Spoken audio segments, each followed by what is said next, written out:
Boa noite aí, pessoal. Deixar essa web aula gravada aí, né? Então, hoje eu vou abordar sobre a situação de aprendizagem 8, certo? Então, deixa eu gravar aqui,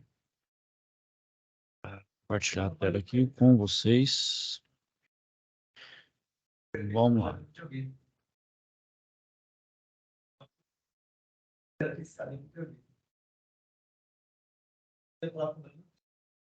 Então, 2. Não, mas esse lá realmente. Dele era todo propaganda certinho, propaganda pessoa certinho. Ele vai ser cada mais explicar mais mesmo. Os outros prefeitos, igual lá no que vai falar, ele não compra tudo em Campos Verdes, ele compra muitas coisas fora. Só comércio e meio de nada. Então, eu moro de 60 dias para pagar. E não mora não, né? E pessoal, a situação de aprendizagem 8 é para desenvolver um projeto de controle de processo de uma mistura de tinta em indústria química, né? Então aqui, deixa eu só... Bom,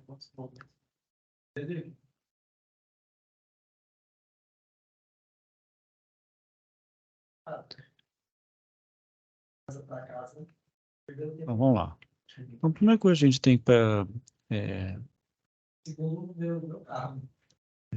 falar sobre a elaboração de programa em CLP, a gente tem então que ter algumas coisas, perdão, alguns tipos de controle. É discreto ou de processo? Ele é manual automático, ele é contínuo ou descontínuo, né? Então, o controle automático, o manual é aquele dado ao sistema de controle, igual as operações são realizadas por uma pessoa, participando do processo, avaliando as grandezas físicas envolvidas, baseado em seu conhecimento, operando de maneira manual algum dispositivo de acionamento ou controle, ou seja, é o trabalho braçal, né, pessoal? Por exemplo, abrir e fechar uma torneira, abrir uma válvula, fechar uma válvula. Então, isso de forma manual. Então, o próprio operador tem uma noção, por exemplo, do procedimento, do processo, e fecha e abre determinado dispositivo. O controle automático é justamente automatizar esses processos, né? Então, vamos supor, a partir de uma determinada pressão, uma temperatura, fechar uma válvula, ou o contrário, ou abrir uma válvula, né? Então, o controle automático é determinadas ações operacionais parciais ou em sua totalidade que sejam realizadas por um equipamento de maneira frequente e sequencial. Então, pode citar dois tipos de sistemas de controle automático: o automático por realimentação contínua e o sistema descontínuo. O controle de processo, então, normalmente está associado a processos contínuos, por exemplo, da indústria química, petroquímica, entre outras, né? Ou seja, contínuo, né? Nunca para, né? O controle discreto, também conhecido pela natureza do processo industrial ser controlado, como na manufatura, destinado a processos em linha de produção, ditos sequenciais ou em lotes, né? E as principais lógicas de controle discreto estão associadas a operações binárias e são as operações mais utilizadas na programação de controladores lógicos programáveis. Então, por exemplo, aí, o ato de controlar, né, possui então formas de medição contínua e descontínua. Com esses dois tipos de medição, diga-se também dois tipos de controle. Então, aqui a gente vai mostrar dois tipos de medição no sistema de controle. Primeiro, a medição descontínua. A medição descontínua, ela é realizada através de um controle on-off, ou seja, liga e desliga, por exemplo, ao medir o nível de um tanque com chaves de fim de curso. Então, observe na figura abaixo que está cheio, nível alto, ou vazio, nível baixo. Então, note que é descontínuo, pois não consegue medir o intervalo entre os dois fins de curso. Porque é simplesmente de estado, né, pessoal? Aqui não mede, por exemplo, vazão ou quantidade que se enche aqui. É meramente ligou e desligou.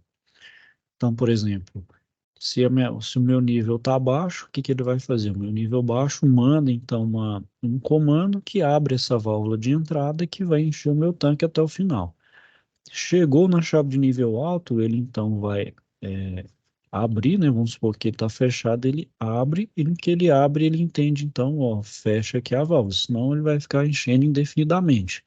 Então, aqui ele não é, não, aqui não tem como medir, por exemplo, o tanto de água que tem, não é um processo contínuo. Então, aqui é só de estado, se está nível baixo, nível alto, né? Então, por isso que chama de medição descontínua. A contínua, né, então, a mesma medição do tanque pode ser realizada de forma contínua através de uma medição de analógica. Então, ela pode gerar um sinal variável dentro do todo o percurso do nível do tanque. Então, aqui eu posso utilizar, por exemplo, uma de fluxo, né, um medidor de vazão, que aí, a partir dele, eu posso verificar de quanto está o nível do tanque, né, se está a 1, a 10%, a 20%, a 100%, né. São operações lógicas binárias, então os contatos normalmente abertos, normalmente fechados, seguem então o mesmo princípio de funcionamento de um contato de um relé auxiliar de sistemas elétricos. Então, segundo Moraes aí, né, instruções são um conjunto de regras ou normas definidas para a realização e emprego de algo. O contato NOT, então, ele inverte o sinal na saída do contato, ou seja, ele vai receber um sinal de nível lógico 1 em sua entrada e sua saída vai ser 0, né, porque ele está negando, né, e vice-versa. Então, por exemplo, contato normalmente aberto tem esse símbolo, né, do ladder, então ele chama de contato normalmente aberto. O normalmente fechado, ele vai ter esse símbolo com risco aqui. O negado vai ser colocado o NOT entre os dois aqui. Contato de flanco positivo, ele tem um P. Se for de flanco negativo, é um N. A bobina é simplesmente, vamos supor, dois parênteses, bobina lógica simples. A bobina lógica de set, né, quando você seta alguma coisa, e o de reset quando você faz o reset. Então, um contato de flanco positivo, ele é um contato de detecção de borda de subida. Então, esse modelo apresentado é utilizado em diversos modelos de CLP e o princípio de funcionamento dele é parecido com o apresentado na norma IEC 61131.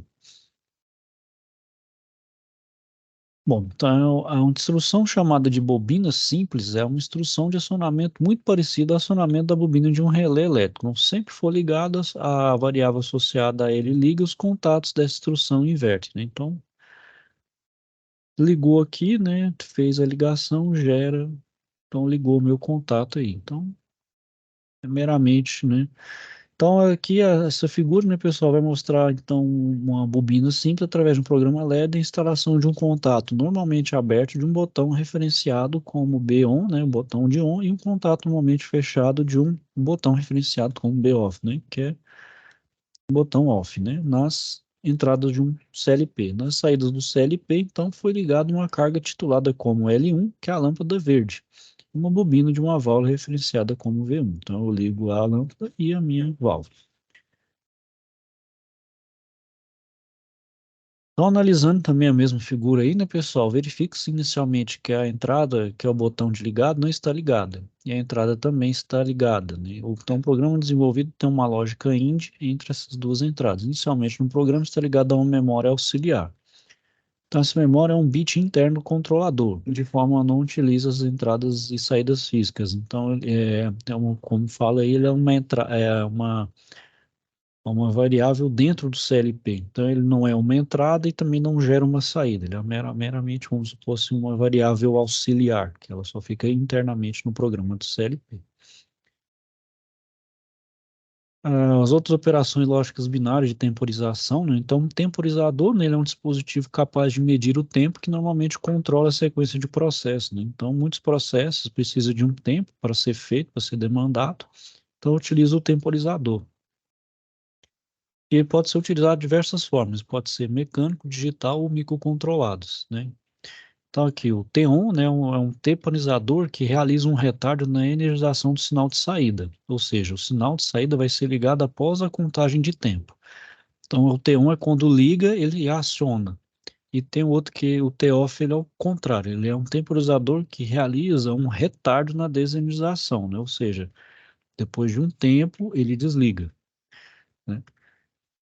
E o TP, ele vai realizar uma contagem de tempo do sinal de saída ligado, ou seja, o sinal de saída será ligado após habilitar o temporizador permanecendo pelo tempo programado, né? Ou seja, Eu primeiro vou realizar o tempo, ele não é algo que simplesmente é programado, ele já é feito antes, né? Então, por exemplo, o gráfico aqui, né, pessoal, tem a entrada do temporizador in, que ela vai ser então habilitada, né, quando o I00 for ligado, ou seja, quando o contato aberto apresentado se fechar. Então, fechou aqui, ele vai sensibilizar, vai habilitar o meu temporizador, certo?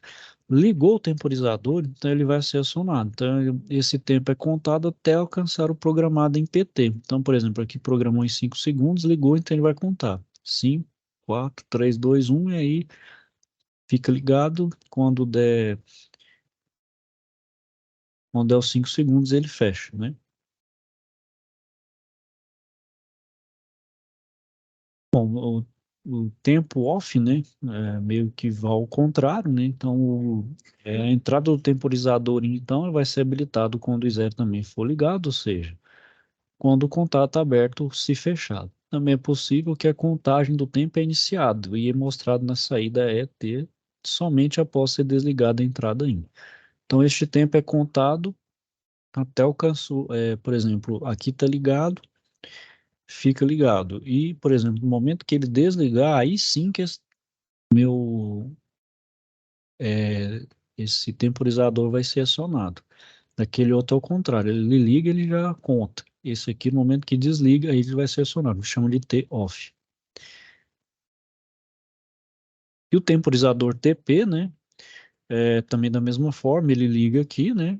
Então vai identificar e é iniciada a contagem do tempo. Esse tempo é contado até alcançar o valor programado. Então ele vai contar até alcançar aqui. Alcançou, é, ele é bem parecido com o T1, mas vai ter um resultado um pouquinho diferente aí. Então aqui eu tenho um exemplo, né, de lógica relé, né? Então o estado lógico dos relés é uma parte integral do sistema de controle, né? Então, a combinação dos estados lógicos entre vários relés forma uma base para um esquema elétrico de comando. Então o princípio de funcionamento de um relé vai estar relacionado ao estado de sua bobina de ativação, atuada ou desatuada. No estado do seu contato de saída, fechado ou aberto, e o estado da entrada de controle, presente ou ausente. Então, essa lógica aqui, né, pessoal? Eu tenho, por exemplo, um botão, eu ligo, fecho o contato selo, aciona aqui a minha bobina, né? A bobina, então, fecha o contato, liga, por exemplo, essa lâmpada e também aciona essa válvula aqui, né? Então, por exemplo, a lógica do relé usado nos projetos eletromecânicos, ela é muito parecida com a programação para o diagrama de contatos LED. Então, assim como a lógica relé, vai ter diversos tipos de acionamento com duplo botão pulso ou monopulso. Então, por exemplo, tem aqui, ó. Então, tem um botão, fecha aqui, né? Por exemplo, aqui vai estar fechado, fechado. Inicia o meu ciclo, né? Bom, então, como vocês estão vendo aqui, né, pessoal? Por exemplo, cada bloco, tá vendo? Um título. Então você tem que ser muito bem documentado. Ela tem um programador, tem um programa, acionamento por tubo, botão pulso. Então aqui habilita ciclo. Então para habilitar ciclo, botões BOF e BME não podem ser acionados e o botão ON deve ser acionado. E os nomes de cada uma das variáveis com seus endereços absolutos, que o CLP entende esse endereçamento. Não isso aqui é um apelido que a gente dá para variável. E a atribuição, que botão desliga, botão emergência, memória de ciclo automático. Por que que eu tenho que fazer isso aqui? Para ficar bem documentado, pessoal. Se eu fizer uma programação de qualquer jeito, não indicar o que que é o que, fica difícil depois de uma outra pessoa fazer a leitura desse programa e identificar o que que ele faz. Então, por isso que é sempre, esse aqui é uma boa prática de projeto, documentar bem, e principalmente o seu passo a passo do programa LEDER, certo?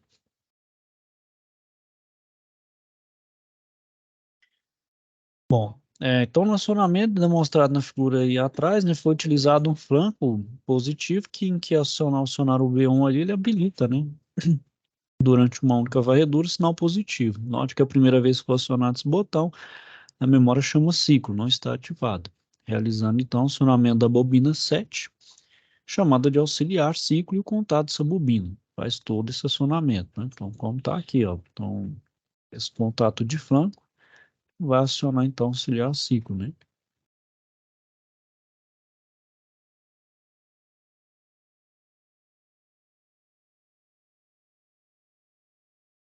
Então, o acionamento no diagrama de contato faz uma lógica de intertravamento, né? Intertravamento aí, né, mostra o exemplo da ligação dos contatores K2 e K1, onde que existe o intertravamento das chaves S1 e S2, em que S1 é acionado.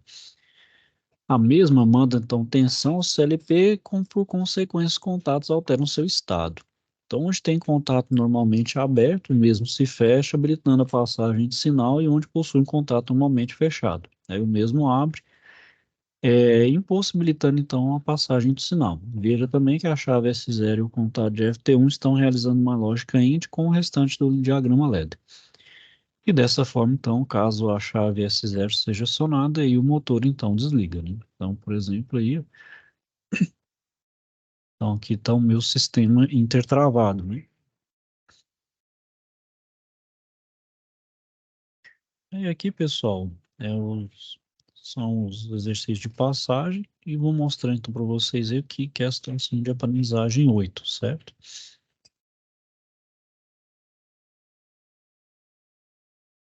Então, vocês vão ler aqui, ver o passo a passo, e o que vocês vão fazer?